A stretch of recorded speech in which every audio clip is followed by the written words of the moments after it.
Hello friends, welcome to Radha's recipe. இன்றைக்கி நம்ம பார்க்க போகிறது அவரைக்காயை வச்சு ஒரு டிஷ் தான் பார்க்க போகிறோம். என்னென்னு பார்த்தீங்கன்னா அவரைக்காய் உசிலி தான் பார்க்க போகிறோம். அவரைக்காய் பொரியல் பார்த்துருப்பீங்க. அவரைக்காய் உசிலியை இந்த மாதிரி ட்ரை பண்ணி பாருங்கள். ரொம்பவே சூப்பராக இருக்கும். வெறும் சாம்பார் சாதம் ரசம் சாதத்தோடு இதை வச்சு சாப்பிட்டிங்கன்னா ரொம்ப அற்புதமாக இருக்கும். வாங்க இப்போ இது எப்படி செய்யலாம் அப்படிங்கிறத பார்க்கலாம். இந்த அவரைக்காய் உசிலி செய்கிறதுக்கு 1/2 ஹவருக்கு முன்னாடியே 20 கிராம் கடலைப்பருப்பை நான் தண்ணியில் நல்லா வாஷ் பண்ணிவிட்டு ஊற வச்சுருக்கேன். நல்லாவே ஊறிடுச்சு. இப்போ இது தண்ணியை நல்லா ஃபில்டர் பண்ணி எடுத்துக்கிட்டேன். நல்லா தண்ணியை ஃபில்டர் பண்ணி எடுத்துகிட்டு ஒரு மிக்ஸி ஜாரில் சேர்த்து நல்லா நரன்னு ரொம்ப மையாக இல்லாமல் கொஞ்சம் நரன்னு இந்த மாதிரி அரைச்சி எடுத்துக்கோங்க. இட்லி பாத்திரத்துலேயும் இதை நல்லா வேக வச்சு எடுத்துக்கலாம். அப்படி இல்லைன்னா தோசை தவாவில் இதை நல்லாவே தட்டி எடுத்துக்கலாம். கொஞ்சம்ன்றதுனால நான் இன்றைக்கி தோசை தவாவில் தான் இதை நல்லா தட்டி எடுத்துக்க போகிறேன். தோசை தவாவை நல்லா ஹீட் பண்ணிட்டேன். முதல்ல இந்த மாதிரி ரொம்ப கனமாக இல்லாமல் ரொம்பவும் மெல்லிஸாக இல்லாமல் மீடியமாக நல்லா தட்டிட்டு லைட்டாக எண்ணெய் சேர்த்து நல்லா 2 பக்கம் நல்லாவே இதை வேக விட்டு எடுத்துக்கலாம்.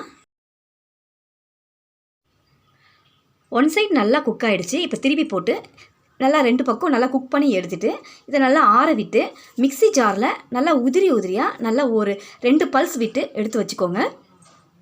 அவரைக்காய் உசிலி செய்ய ஆரம்பிச்சிருவோம். பேன் ஒன்று சூடு பண்ணியிருக்கேன்.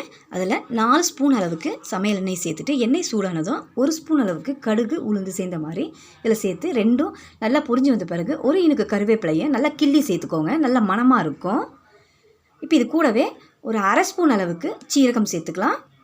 அடுத்ததாக ஒரு பெரிய சைஸ் வெங்காயம் ஒரு கைப்பிடி அளவுக்கு இருக்கும், பொடியாக நறுக்குனது சேர்த்துட்டு நல்லா ஒரு 2 நிமிஷம் வரைக்கும் நல்லா இதை வதக்கி எடுத்துக்கலாம். வெங்காயம் இந்த அளவுக்கு வதங்கின பிறகு இப்போ இதில் அவரைக்காய் சேர்த்துடலாம். 250 கிராம் அவரைக்காயை இந்த அளவுக்கு நைஸாக கட் பண்ணிக்கோங்க. ரொம்ப பெருசாக கட் பண்ண வேணாம், வேகிறதுக்கு நேரம் ஆகும். இந்த அளவுக்கு கட் பண்ணி எடுத்துக்கிட்டிங்கன்னா சீக்கிரத்தில் வெந்து வந்துடும். இப்போ இந்த அவரைக்காயை இதில் சேர்த்துருவோம். இப்போ இதை ஒரு முறை நல்லா இந்த எண்ணெய் வெங்காயத்தோடு இந்த அவரைக்காயை நல்லா ஒரு முறை நல்லா மிக்ஸ் பண்ணி விட்டுக்கோங்க. நல்லா கலந்து விட்டாச்சு. இப்போ இந்த அவரைக்காய்க்கு தேவையான உப்பு சேர்த்துருவோம். சேர்த்துட்டு இது கூடவே ஒரு 1/4 ஸ்பூன் அளவுக்கு மஞ்சள் பொடி சேர்த்துருவோம். சேர்த்துட்டு இதை நல்லா கலந்து விட்டுறலாம். கலந்து விட்டுட்டு மீடியம் ஃப்ளேமில் லைட்டாக தண்ணியை தெளித்து இந்த அவரைக்காயை வேக விட போகிறோம். ரொம்ப நேரமும் வேகக்கூடாது. அவரைக்காய் ஒரு 1/2 குக்கிங் வெந்து வந்தால் சரியாக இருக்கும். இப்போ இதில் தண்ணியை தெளிக்க போகிறேன். கையிலன்னு பார்த்தீங்கன்னா 3 கையளவுக்கு தண்ணியை தெளிச்சிக்கிறேன். இது போதுமானது அவரைக்காய் வேகிறதுக்கு. மீடியம் ஃப்ளேமில் வச்சுட்டு ஒரு 5 நிமிஷம் நல்லா இதை குக் பண்ணிங்கன்னா நல்லாவே வெந்து வந்துடும் அவரைக்காய். இப்போ நம்ம நசுக்கி பார்த்தோன்னா இது நல்லா வெந்திருக்கா இல்லையாங்கிறது தெரிஞ்சிடும். பாருங்கள், நல்லாவே வெந்து வந்திருக்கு. இந்த அளவுக்கு வெந்ததுன்னா கரெக்டாக இருக்கும். கலரும் பாருங்கள் நல்லா க்ரீனிஷாக இருந்தது, லைட்டாக கலர் சேஞ்ச் ஆகிட்டு வந்திருக்கு. இந்த அளவுக்கு வரணும். இப்போ இதில் நம்ம மசாலாலாம் சேர்த்துருவோம்.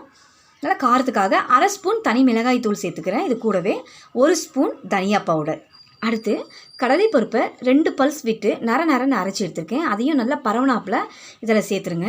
சில்லி பவுடர் தனியா பவுடர் எல்லாம் பச்சை வாடையாக இருக்கும் இதில் சேர்த்துருக்கிறதுனால. அதனால் 2 நிமிஷம் வரைக்கும் கைவிடாமல் மீடியம் ஃப்ளேமில் வச்சு நல்லா இதை மிக்ஸ் பண்ணுங்கள்.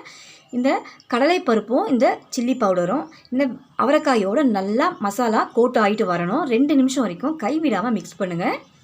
நல்லா மசாலா ஒன்று சேர்ந்து ரெடி ஆகிட்டு வந்துடும்.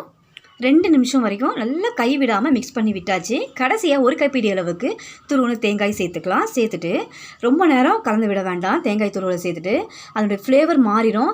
20 செகண்ட் வரைக்கும் கலந்து விட்டு ஸ்டவ் ஆஃப் பண்ணிவிடுங்க. அவரைக்காய் உசிலி ரெடி.